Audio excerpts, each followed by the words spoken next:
एक तरफ त्योहार के मौके पर जीएसटी में कटौती करके सरकार ने लोगों को महंगाई से राहत दी है, तो वहीं दूसरी तरफ एयरलाइंस ने त्योहार के मौके पर टिकट के दाम बढ़ाकर लोगों की इस खुशी को कम कर दिया है। वैसे तो दिवाली अभी 1.5 महीने दूर है, लेकिन जो लोग दिवाली की खुशी बांटने के लिए अपने परिवार के साथ जाना चाहते हैं, उन्हें हवाई टिकट के नाम पर ज्यादा पैसे खर्च करने होंगे। दिवाली के दौरान हवाई यात्रा की टिकटें आसमान छू रही है और इसमें 50% से ज्यादा की बढ़ोतरी हो गई। जिन रूट पर टिकट महंगे हुए हैं, उनमें मुंबई पटना रूट प्रमुख है। एक ट्रैवल पोर्टल के मुताबिक दिवाली के हफ्ते यानी कि 19 से 25 अक्टूबर के बीच मुंबई पटना रूट पर पिछले साल के 9,584 रुपए के मुकाबले इस बार टिकट का औसतन दाम 14,540 रुपए, यानी इसमें करीब 52% की बढ़ोतरी हो चुकी है। दूसरे नंबर पर मुंबई लखनऊ रूट है, जहां पिछले साल औसत किराया था 6,974 रुपए, जबकि इस साल औसत किराया कितना है? 10,264 रुपए, यानी 47% का इजाफा।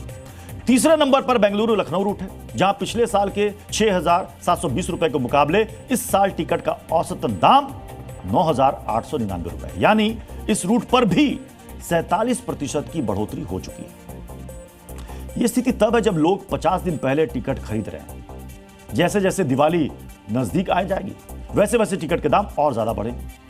डायनेमिक प्राइस, यानी एक तरफ सरकार जीएसटी में कटौती करके लोगों को राहत दे रही है, वहीं दूसरी तरफ एयरलाइंस दिवाली जैसे खास मौकों पर लोगों से वसूली करने में जुटी है। अब यह जानना भी जरूरी है कि हवाई टिकट के दाम क्यों बढ़े।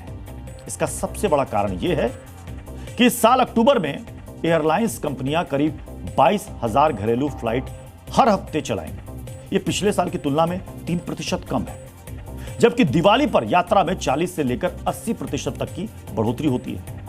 एयर इंडिया ने कई रूट पर फ्लाइट की संख्या में कटौती की, यानी मांग ज्यादा है लेकिन सप्लाई कम, जिसकी वजह से टिकट महंगे हो गए।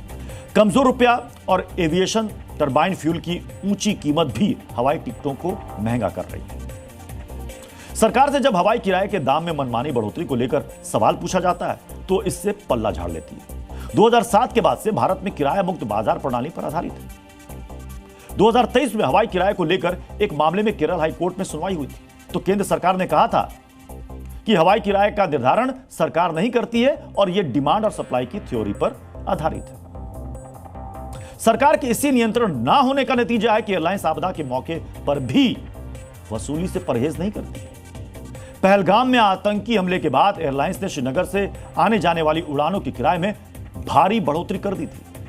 कश्मीर में फंसे पर्यटक जब लौटने लगे तो एयरलाइंस ने अपना किराया 3 गुना तक बढ़ा दिया था। इस मामले में सरकार को दखल देना पड़ा था और उसने एयरलाइंस से किराया नहीं बढ़ाने को कहा।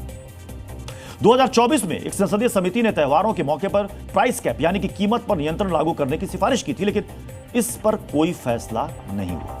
हालांकि इसी साल जुलाई में यह खबर भी आई थी कि नागरिक उड्डयन महानिदेशालय यानी कि डीजीसीए हवाई किराए को लेकर एक नया नियम बनाने की तैयारी में है। इससे त्योहारों और छुट्टियों में हवाई किराए में होने वाली मनमानी बढ़ोतरी पर लगाम लगेगी। डीजीसीए ने भरोसा उस समय दिया जब संसद की एक समिति ने हवाई किराए में अचानक होने वाली बढ़ोतरी पर चिंता जताई थी, लेकिन अभी तक इस मामले में कोई फैसला नहीं हुआ है। दिवाली के दौरान हवाई किराए में मनमानी बढ़ोतरी को देखते हुए सरकार के लिए यह एक अच्छा मौका होगा कि वो लोगों को राहत देने के लिए कोई फैसला ले।